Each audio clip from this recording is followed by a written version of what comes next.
তো এতিয়া চোৱা 19 নম্বৰটো কি কৈছে Chandana started work in 1995 at an annual salary of res এতো annual salary কিমান 5000 and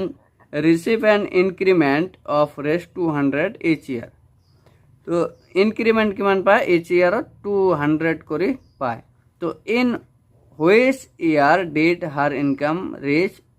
res 7000 তো মানে কোনটো ইয়ারত গই তো ইয়ার স্যালারি কিমান 5000 তো এটা 200 করে ইনক্রিমেন্ট হয়ে আছে ইয়ারলি হয়ে আছে এনেকৈ গই লাস্টত 7000 কোনটো ইয়ারত গই পাবো মানে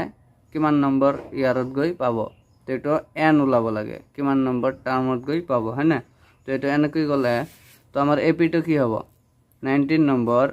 এপি তো আমাৰ কি হবে এনেকৈ গলে 5000 আছিল হয় না তাৰপিছত 200 কৰি এড কৰি যাবা তো 5200 হ'ব নেক্সট ইয়াৰত তাৰপিছত ইয়াৰত কি হ'ব 5400 এনেকৈ গৈ কি হ'ব 7000 পাব হয় না এইটোৰ কথাই কৈছে তো 7000 পাব তো এটা আমি লাস্ট টার্ম মানি লও তো ইয়াত কি আছে গিভেন দিয়া আছে a = 5000 হয় না তো d = কিমান হল এটোৰ পৰা এটা মাইনাস কৰা 5200 minus 5000 তো এটা তো এনে জানো যে 200 ফিক্স না এটো ডি হবে তো এটা কি হবে 200 করে ইনক্রিমেন্ট হইছে না প্লাস কৰি গৈছো তো এটা 200 টাই হবে কমন ডিফারেন্স হয় না তো এতিয়া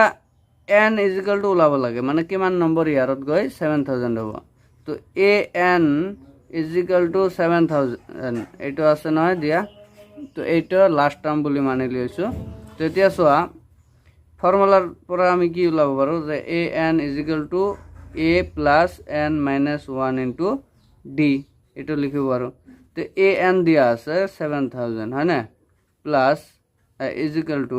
এর ভ্যালু কিমান 5000 প্লাস n এর ভ্যালু তো দিয়া নাই n - 1 * d এর ভ্যালু কিমান 200 বুঝি পাইছা তো ইয়ার পরে n এর ভ্যালু ওলাই লওয়া তো এইটো 5000 তো এইফালে লৈ আহা 7000 - 5000 হ'ব = n - 1 * 200 তো এনে রাখি দিয়া তো ইয়ার পরে কি মাইনাস কৰিলে কি 2000 হ'ব না 2000 7000 এৰ পৰা 5000 গলে 2000 = n - 1 *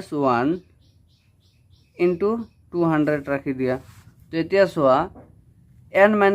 এটো এইফালে রাখি দিয়ে এটো ইনটুত আছে এটো এইফালে লৈ আহি ডিভাইড করা তো 2000 / 200 = n - 1 বুঝি পাইছা তো এটো এটা 0 দুটা 0 এটা 0 দুটা 0 কাটি দিল তো কিমান থাকিল 20/2 এটো কাটিলে কি হবে 2 1 jar এটো কাটিলে 10 jar তো এটো কি হবে 10 = n - 1 তো এটো 1 তো এইফালে লৈ আহা তো 10 +